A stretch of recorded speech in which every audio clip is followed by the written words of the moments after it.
Today a reader, tomorrow a leader. Which means if you want to lead, you need to read more and more books, as they are our best guide. Today's story is about a monster, that is a Rakshasa, with whom everyone is jealous of. But why? Let's listen to the story of the pleasant Rakshasa.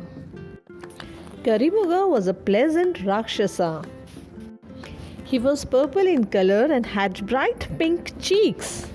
His teeth were yellow like the wild flowers that grew in jungle. At night, when he smiled, moths flocked around his teeth, thinking they were candles. And Karimuga was always smiling. The other Rakshasas were jealous of him. Look at his beautiful purple skin. Look at his splendid red eyes. Look at his wonderful hairy legs. Oh, look at his huge belly. And those teeth. If only we could look like him, they whispered. Karimuga heard them and was happy. But he began to worry. I don't want anyone to feel sad because of me, he thought. So that night, Karimuga went to the Tree of Wisdom. The Tree of Wisdom was the oldest tree in the jungle. She was so wide that Karimuga could not even hug her. Hump, said the tree. Karimuga did a polite namaskar. Hump, said the tree again.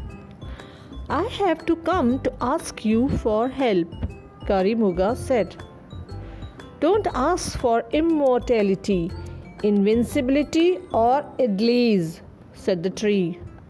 I like dosas better, smiled Karimuga. All right, ask, snapped the tree. Could you take my beauty and give it to all the other Rakshasas? Asked Karimuga. The tree thought for a long time. Why? She asked.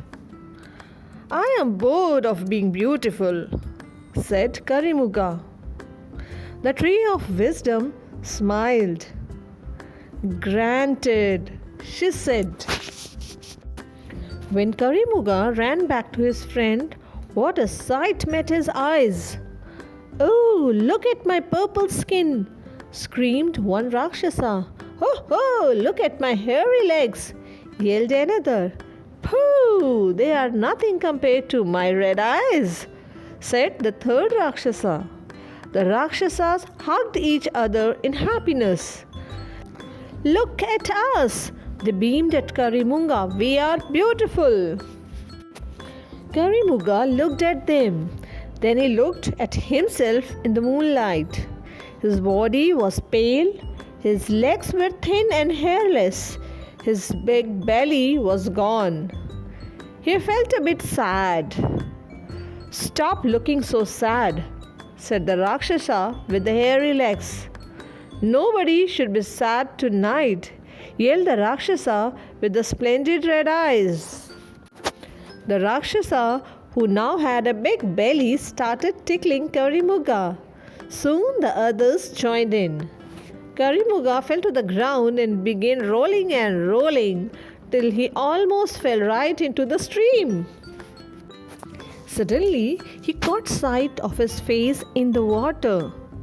He still had his teeth, and they were still yellow like the wild flowers that grew in the jungle. He let out a mighty laugh. Ha ha ha, ha ha ha, ha ha ha. And Karimuga was a happy Rakshasa again. And children, here ends the story. I hope you enjoyed it.